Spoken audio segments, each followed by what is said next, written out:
Well, hello everybody. Hi. I'm Melissa C. I'm a recovered compulsive overeater. I'm in New York and yeah, so really happy to be here. Happy to be here on this beautiful Monday. And join, add my welcome to Janet's welcome, especially to those that are new here. Really happy that you found your way to us. Um, and hopefully, what I have to share tonight is helpful and useful and something that can be beneficial for you. So, last week, we started in on the chapter working with others, which is like it's a lot of information in there. So, we broke it up into two sections. And to sort of catch you up where we were, where we had left off, I'll go back just a little bit.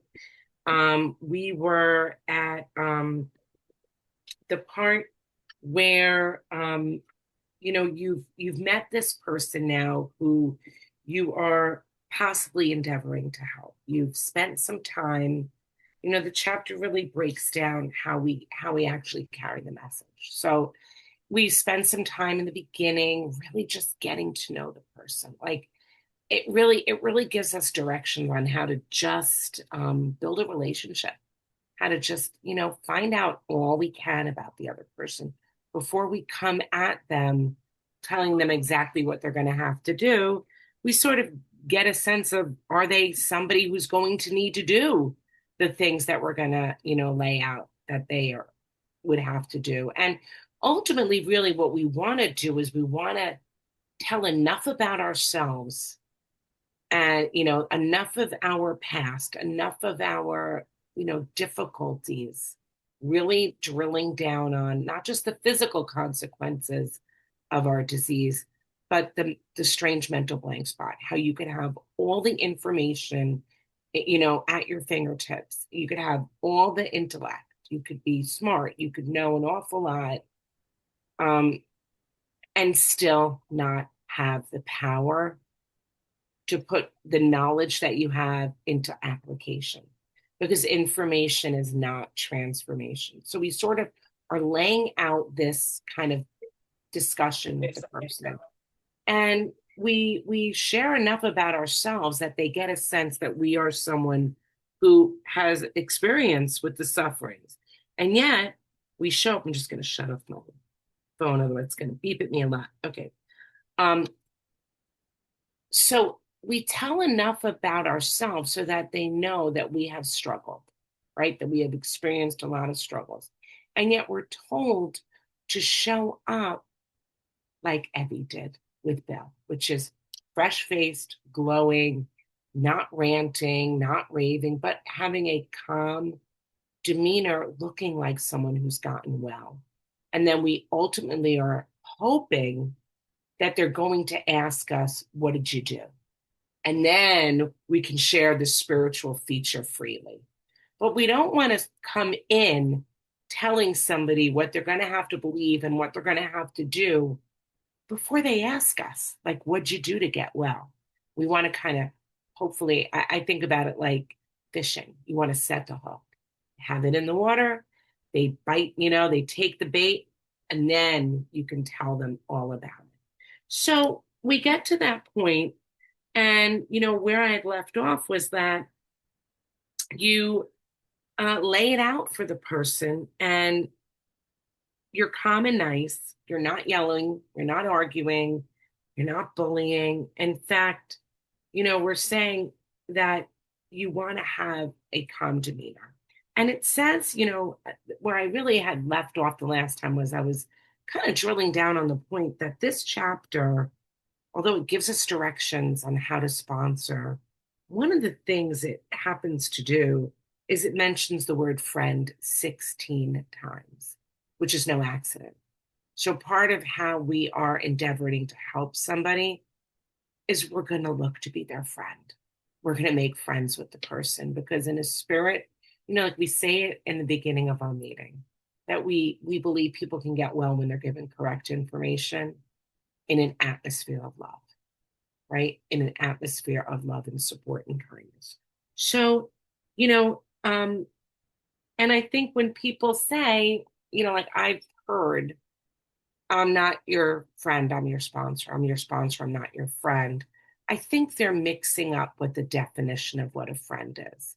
A friend is not somebody who just agrees with you blindly, who pats you on the back and says, yeah, I agree, good job. But they tell you the truth. And they tell you the truth in a way that's kind, in a way that's helpful. So when they say a friend is someone who's honest with you, who helps you find, and ultimately this friend, a sponsor friend, is somebody whose real job, my job as a sponsor, is to hold somebody's hand and take their hand and put it in God's hand, right? That we really want to be their friend, their fellow, but ultimately we're not the power, and we kind of become obsolete. We're loving and supportive, but we are not their power. So our job is really, and it's such a beautiful job, it's to kind of help introduce the sponsee to God, right? That's our job. We sort of set out that introduction. Okay, so now what happens, right? Page 95. We've done all this, right? We're hopefully doing it in a loving, supportive, wonderful way. And then we get to page 95, the second paragraph. If he's not interested in your solution, you may have to drop him until he changes his mind. And I think, how can you tell if someone is not interested in your solution? How do you know that? Is it because they struggle with the food? No, that's not how we know that they're not interested in our solution. Well, I can say that sometimes I know that people aren't interested in my solution because they'll tell me. They're like, yeah, I don't want to do that. I'm not into, I don't know, and in which case we don't negotiate. Like we wish them well. When someone says to me, it's a lot of work. What you're laying out for me is a lot of work. I don't, yeah, I don't want to get up early and pray and meditate for half an hour. I don't have time. And frankly, I'm not going to all those meetings. It's too much for me. I'm not, okay, we don't negotiate. That's how I know that someone is not interested in our solution. And it says, then you drop them until they change their mind. And when I think about drop, it does not mean that I never speak to them again, that I give them the cold shoulder and that's it, but it means I'm not sponsoring them. I cannot be the person, I can't guide someone through the work if they're not interested in doing the work, right? But we're kind. We continue to be nice and kind. And what I had heard was you leave the welcome mat out and the porch light on with the hope that when they are interested in the solution, they will circle back to you because you've been nice to them. They've got a greater chance of wanting to come back again. I'll tell you what I don't do when someone is not interested in the solution. I don't offer them another sponsor. I don't say, you know what? Maybe you need a new voice. That's dishonest. You know, there's no there's nothing wrong with my voice. It's not, my voice is not the problem. It's their willingness to follow directions. So I don't set people up and say, well, maybe you need to hear it from someone else. I tell them what the book says. You might need to get hurt some more. If we're not convinced, they say food is the great persuader. The alcohol is the great persuader. It beats us into a state of reasonableness. Like that's sadly what we have to offer. And it says there though, if he thinks he can do the job in some other way, encourage him to find his own conscience. So if someone says, yeah, I don't want to do it that way, you're supposed to say, great. Go, I've met people and they say to me, especially when they're talking about weight loss is concerned, they'll mention a particular intervention, a medical intervention that they're going to try. It is not my job to say, don't do it, don't do it. I've spoken to so many sponsees and it didn't work for them. It turns out that they actually gained weight on that, or, they got sicker. No, if they really feel I'm supposed to say, okay, go explore that, go explore that. And so we're really supposed to encourage them to find their own conscience. And then I think it's interesting because it says we have no monopoly on God. We merely have an approach that worked with us.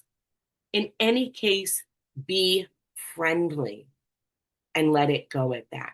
So when someone says they're not interested in our solution, we're actually told, yes, told, okay, be friendly. Be friendly.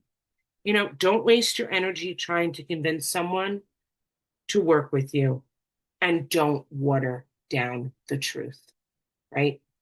This program, like I said, our job as a sponsor is to help the sponsee form their own relationship with God.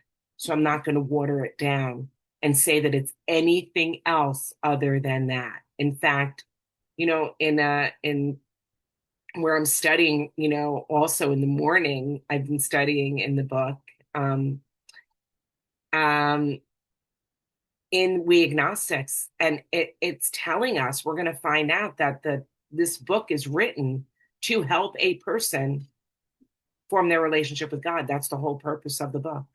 That's the purpose. So I'm not going to tell someone that there's another way. I'm not going to water down the truth. And then the top of page 96, what are we supposed to do when someone is not interested? Search out another alcoholic and try again. We are sure to find someone desperate enough to accept with eagerness what you offer. It's a waste of time to keep chasing a man. If you leave such a person alone, he may soon become convinced that he cannot recover by himself. One of our fellowship failed entirely with his first half dozen prospects. He often says that if he had continued to work on them, he might have deprived many others who have since recovered of their chance. So don't be discouraged. Like, you're supposed to keep your cheerful, optimistic demeanor. Find someone else who's desperate. And I think desperation is essential. You know, desperation out of ideas. That's what desperation means. No more tricks, no more schemes. And sadly, we can't create desperation in another person. I found out I'm actually not even that good at assessing desperation in another person. I used to think I could. I would meet someone and be like, oh my gosh, oh, they're desperate. I can hear it. And then they're not, you know? Um, and what I also get out of this paragraph is that I want someone who's eager. I would say when you're working with others, the most perfect sponsee is at the sweet spot. It's like there's the sweet spot of desperation where they're like, okay, I might not like what you're telling me, but I'll do it. I'm not, I'm here. I'm in enough pain that I'm not fighting anymore. The fight is gone. I'm eager. I'm eager to do whatever is suggested. And, I think the other thing that I get is we don't work on someone. It says if he would have continued to work on them. We don't work on people, right? We don't work on them and we don't work for them. The chapter is working with them. So it's not my job to convince anybody. I'm not a surgeon. I'm not going to work on someone. And I'm certainly not God. It's God's job and the disease's job to work on someone. What I can do if someone is really not willing is I can offer them friendship, love, fellowship, and I can pray, right? And I can pray for them. Um, and, it's not my job. It's never our job to get anybody recovered. My job is merely to carry the message. And we really have no idea where we are meeting people on their spiritual journeys. We don't know. You know, we don't know whether we're meeting them in their, kindergarten experience of recovery or in their graduate program of recovery. Like, we just don't know where we're meeting them.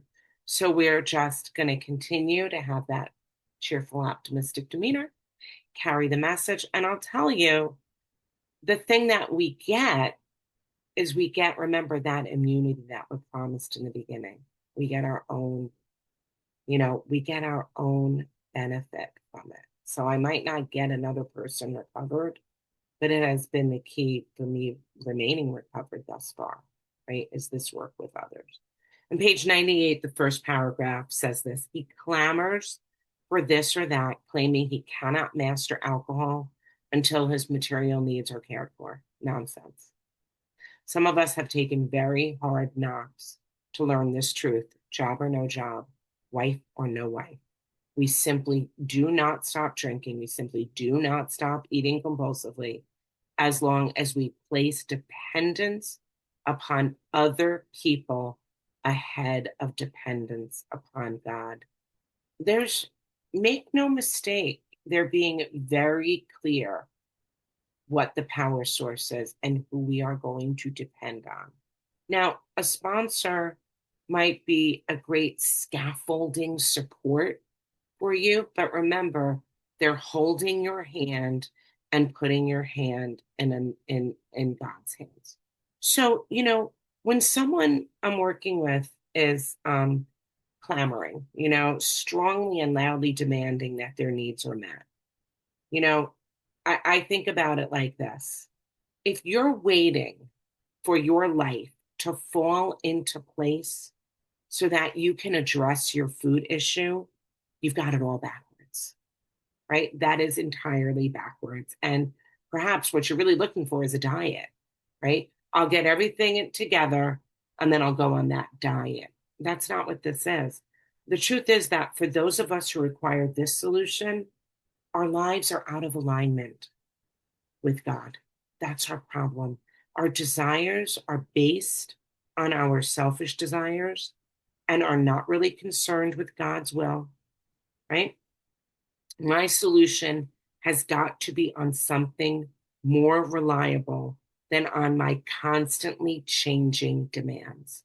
My demands change like the wind, right? 1 minute my demands, last week was that the kids in my class listen and behave. 2 days from now, my demand will be that my kids are doing something that I want. A week from now, it's my siblings. It'll be the weather. It'll be anything. My demands are like they're unreliable. So my solution is never going to be dependent on me getting my way. It's not going to be dependent on my husband. It's not going to be dependent on my children, on my jobs. It's not dependent on our sponsors. It's not even dependent on our meetings. It's not dependent on having our wishes granted. Rather, it is depending on God.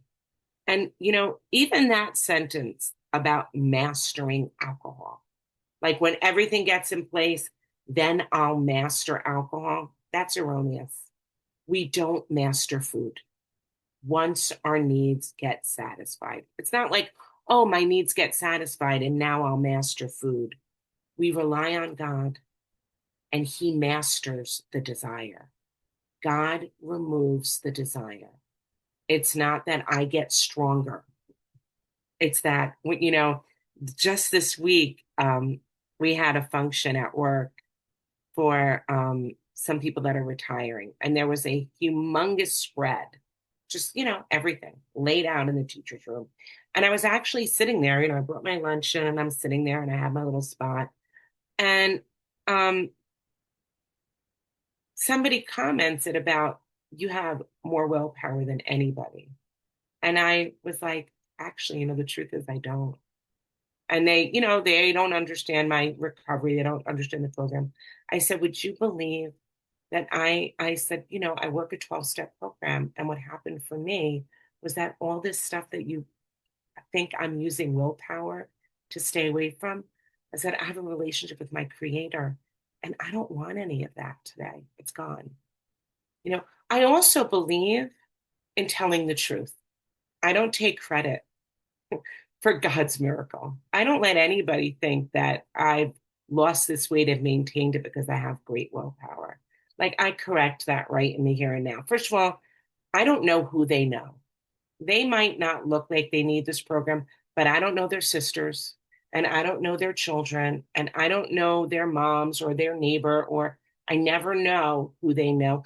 And, there are many people whose bodies never looked like mine and they suffered horribly from this disease. So I don't know if they're one of those either.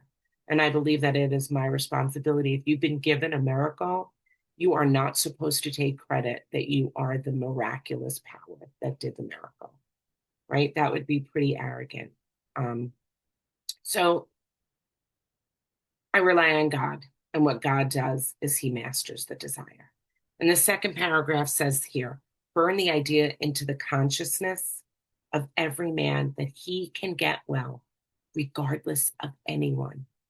The only condition is that he trust in God and clean house. So we're told, what is it that we do to get well?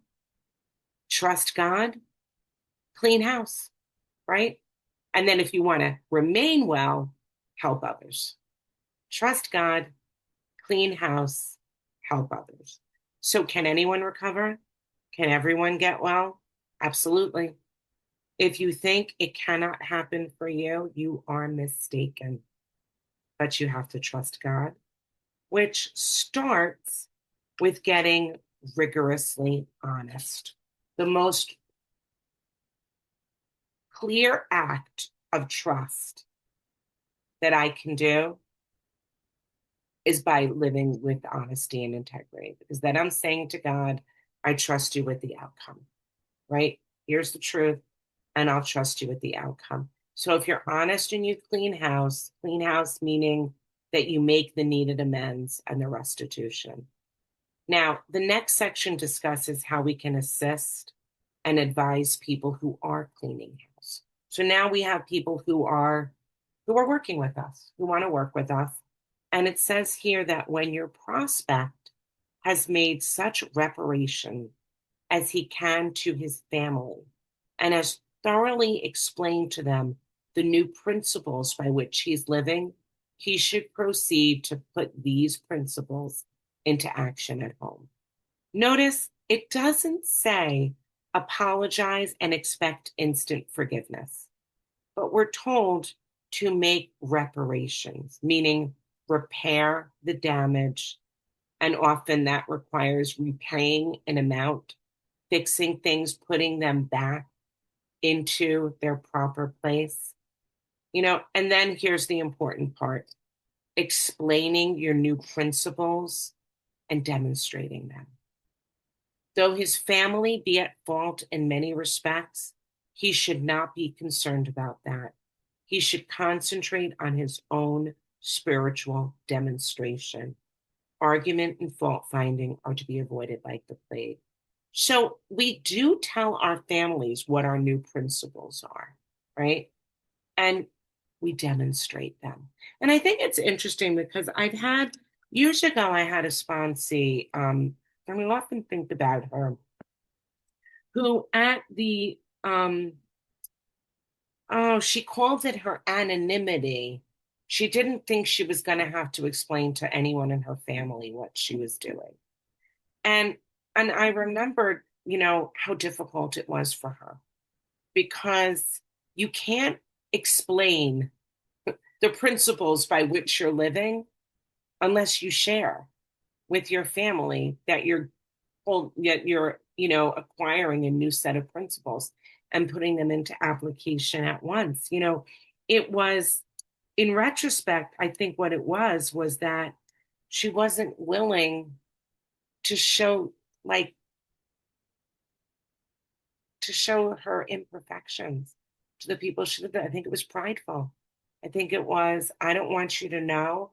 Now, that does not mean we march around our workplace and we tell everybody. I made that choice that day in the teacher's room, but that was my decision. But I think anonymity, when we talk about explaining to our family the principles and demonstrating them, it's the basic principles of this program. It's honesty, right? It's integrity. It's reliance on God. It's trust. It's humility. And rather than just telling our family, hey, I'm going to be living, this humble life now. I'm going to be living a life where I'm, you know, giving self-sacrifice. It's not doing it in a way that's trying to get them to do what we're doing, but it's to demonstrate, to show, right? And if ever you want to see improvement, we have to remember that the improvement begins with us. If you want your family's situations, your family relations to improve, we look in the mirror and we focus on ourselves first. So if a family be at fault, we are not concerned with that. We are concentrating on our own demonstration. And when it talks about argument and fault finding to be avoided like the plague, I think about we now know. I remember reading about the plague. It was something that happened in the Middle Ages long ago. We've experienced our own modern day plague. And think about the lengths we went to avoid it. And I need to go that far to avoid arguing and fault finding. We're not supposed to argue with our loved ones. We're supposed to avoid it at all costs. Um, and so I think back to like when it was like COVID time, right? I don't remember saying, I might not have liked it, but I remember I went through great lengths to keep myself safe, right? To keep myself and my family well. And I didn't walk around saying, well, that's not fair that I have to, stay home and this person doesn't, or that's not fair that, last year I was able to go here and go there and right now I can't. Or, at the time it was like, that's not fair that I have to wear a mask. I did those things because I wanted to stay well and avoid, right? Avoid it like the plague. And I think, you know what? In the same vein, I can't walk around saying that's not fair that I have to avoid fault finding. It's not fair that my family doesn't have to, but I do. I am the one in this program. I am the one who needs to demonstrate the principles, show others the principles. On page 99, it says this: the alcoholic continues to demonstrate that he can be sober, considerate, and helpful, regardless of what anyone says or does. Of course, we all fall much below this standard many times, but we must try to repair the damage immediately, lest we pay the penalty by a spring. So we know that we're going to mess up, but we clean up our mistakes quickly. And so I think also here, when something happens, in the family and I make a mistake, or in my workplace and I make a mistake, I clean it up because I need to remain sober, considerate, and helpful no matter what anyone else is doing. Right? I have to remember that I made a commitment in step 3 that I was going to place myself unreservedly in God's care. That I told God that I was going to be his agent, right? That I was going to do what doesn't include other people. I don't know if they signed up for that job, but I know I did, right? And so my behavior is the behavior that I have to be concerned with most of all. And we know we're going to mess up, but we clean up our mistakes quickly. Page 100, this is one of my favorite. First paragraph, it says, both you and the new man must walk day by day in the path of spiritual progress. If you persist, remarkable things will happen. When we look back, we realize that the things which came to us when we put ourselves in God's hands were better than anything we could have done. Follow the dictates of a higher power, and you will presently live in a new and wonderful world, no matter what your present circumstances. And I think, holy smokes, what an incredible promise that we get this great gift that it means that the person I'm working with, along with myself, we're working together, we're walking along together, we're getting this stronger connection with God together, right? It's like that's like a real fellowship. By the way, that's what fellowship means. We have a shared goal, a shared mission. What is that shared goal and that shared mission? To form a relationship with God, to demonstrate God's will into all of our affairs. So, you know, the disease is progressive. We're told that. And so my recovery must be as well. And so it is. I have experienced this truth. This has been my experience.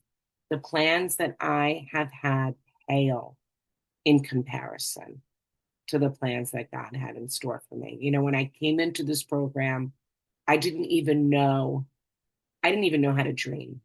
My dreams were get in a smaller size pair of pants, right? Lose some weight, stop eating so damn much. That's where my dreams were. I had no idea that I was going to get a new design for living, a purpose, a meaning, a mission, a sisterhood, a fellowship, right? I mean, I think, how lucky am I? How lucky are we that I have on a daily basis, I have an hour-long commute, which used to like, oh gosh, poor me, I have to travel an hour. I have an hour-long commute where I can hear people proclaiming miracles and their relationship with God every single weekday.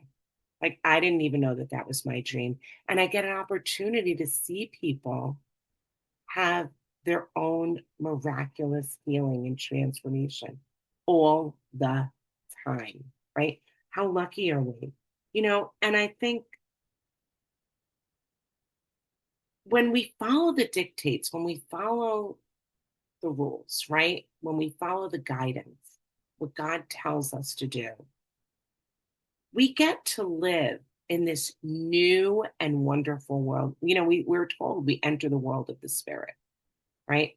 We live in this new and wonderful world.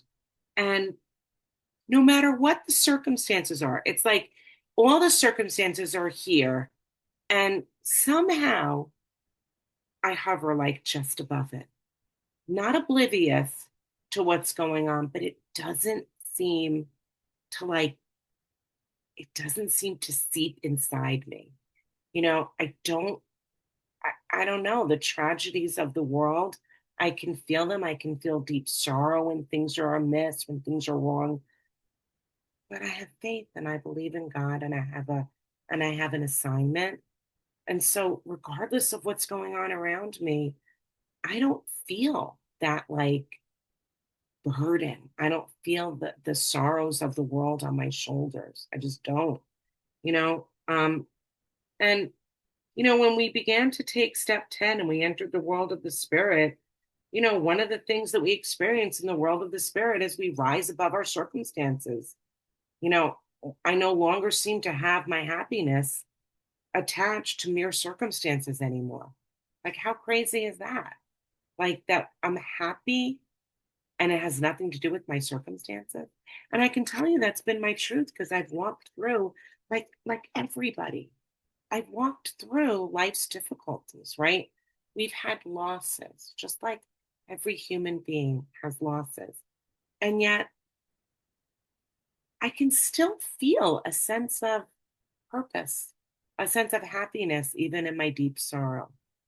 And that to me is such a great selling point of this program. Like, yeah, weight loss, that's awesome, but that was like this much, right?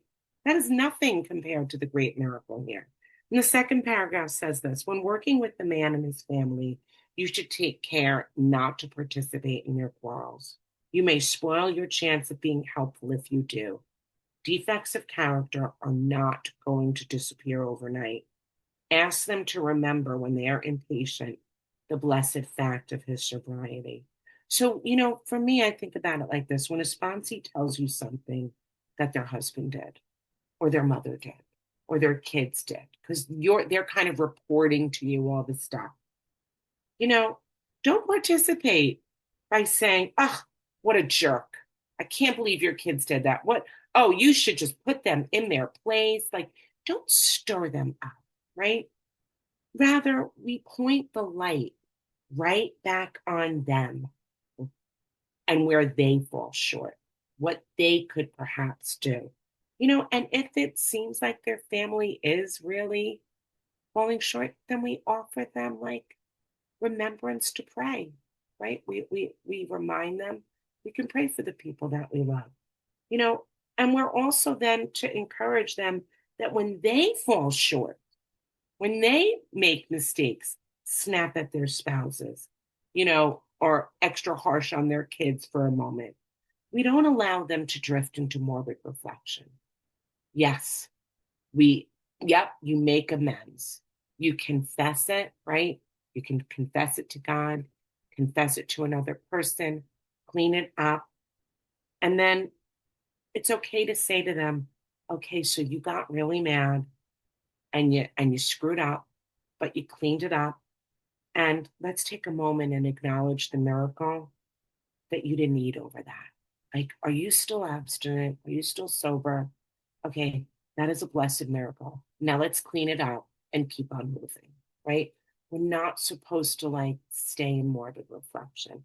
And I think that's how we can be such good friends with our sponsees, that we are able to tell them the truth, right?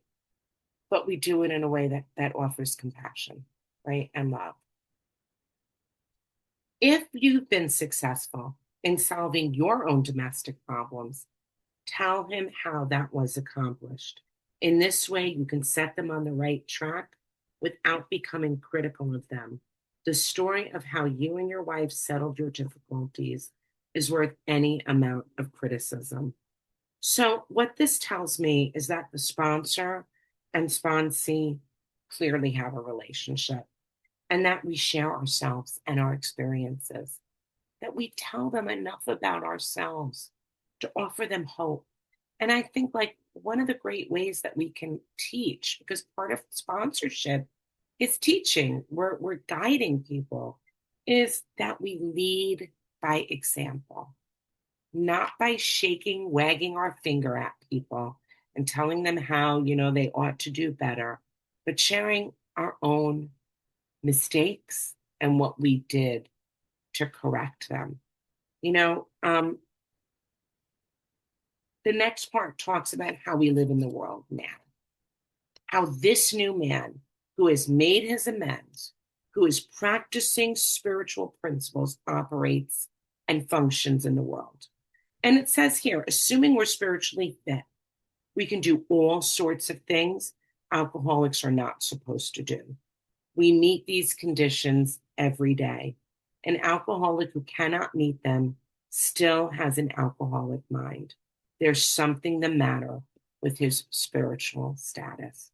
So, page 101, the third paragraph tells us our rule is not to avoid a place where there's drinking if we have a legitimate reason for being there and if you're spiritually fit, right? If you're not spiritually fit, you don't belong there.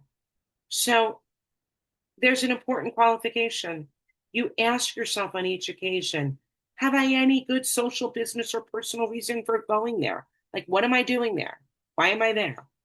Am I expecting to steal a little vicarious pleasure from the atmosphere of such places? If you answer these questions satisfactorily, you will need have no apprehension. Go or stay away, whichever seems best. But be sure you are on solid spiritual ground before you start and that your motive in going is thoroughly good. Do not think of what you will get out of the occasion. Think of what you can bring to it. But if you're shaky, you'd better work with another alcoholic again instead. So at this point, the hospitalization period is over, right? We talked about what that hospitalization sort of period is. Like when someone is really working on getting spiritually fit, they avoid things that might be too tempting. They know their own limitations, right? Their own inability to remain. There were lots of things I did not go to. There were lots of like, in fact, I remember I used to go to, I had a certain friend's house, and there was always stuff on the table. And it was hard for me to sit there. And then I started to be able to go. And what I actually did was I was working on like this needle project at one time.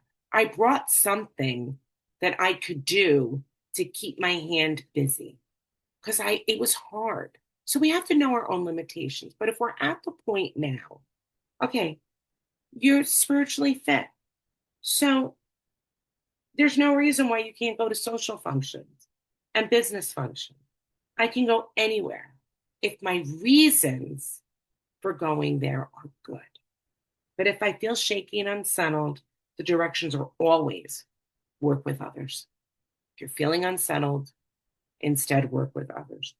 And then, it says, why sit with a long face in places where there's drinking, sighing about the good old days? If it's a happy occasion, try to increase the pleasure to those there. If it's a business occasion, attend your business enthusiastically. You can explain at a proper time to your friends why alcohol or why certain foods disagree with you. Um, and, if you're really clear, it says, remember, your job now is to be at the place where you can be of maximum helpfulness to others. So don't go if you can be helpful, right? And I'd say for me, before I go anywhere, I have a practice before I go to like any kind of social engagement where I know there's going to be food. I meditate and I pray, right? And my prayer is that God allows me to find the person that I'm supposed to be helpful to. And sometimes it's, sorry, my son is texting me. Hold on one second. um, sometimes, so sometimes it's help the hostess, right? It's clear the dishes. It's, you know, I have a lot of nieces and nephews who are young parents. Their kids are little. When they are around, one of the most helpful things that I've been able to do for them is I let them sit at the table and hang out and schmooze, and I'll go play with their little kids. You know, those are things that I can be, if I'm nervous that I might not have anybody to talk to, I ask God to show me someone who might be lonely, put them in my path, and then I look for them. And I try to look for someone that I can be friendly to and warm to. And that kind of gets me out of myself. I can carry plates of food for someone who has a walker, right? Um, I always have this story I always like to tell here. I'm going to kind of end it with this story, but many, many years ago now, I think it's like 9 years, 9 or 10 years ago, I was at my nephew's wedding. It was in Texas. I was in Austin, Texas. And my nephew and his wife um, were hosting their own wedding. They were making a wedding, young couple, and they're vegetarians. And I thought, oh my God, that should be so easy for me. I love vegetables. No, it was really not easy. I'd say they're pastatarians. They're like carbitarians. They like everything was what I don't eat. And I went their rehearsal dinner. They had like a rehearsal dinner. And I saw there, oh my gosh, there was nothing for me there. And I realized, okay, I was able to break away. I got my own food. I was, everything was good.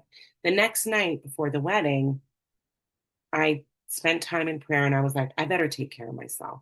I better like eat. I actually ate walking to the wedding from the hotel. I ate on the way and I prayed beforehand because I knew that there was going to be a lot of stuff. And I was like, how am I going to get through this wedding? How do you get to a wedding and not eat like at all?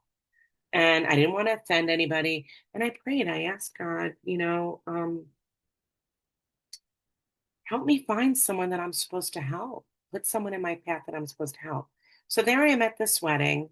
And I first get there and I get online to get a drink. I'm up at like the bar and I go to get a drink and I ask for, I don't drink alcohol. Um, And I asked the bartender to give me, I like, can you give me like a big club soda and put lots of lemon in it and, put it in a big glass, make it look like a real drink.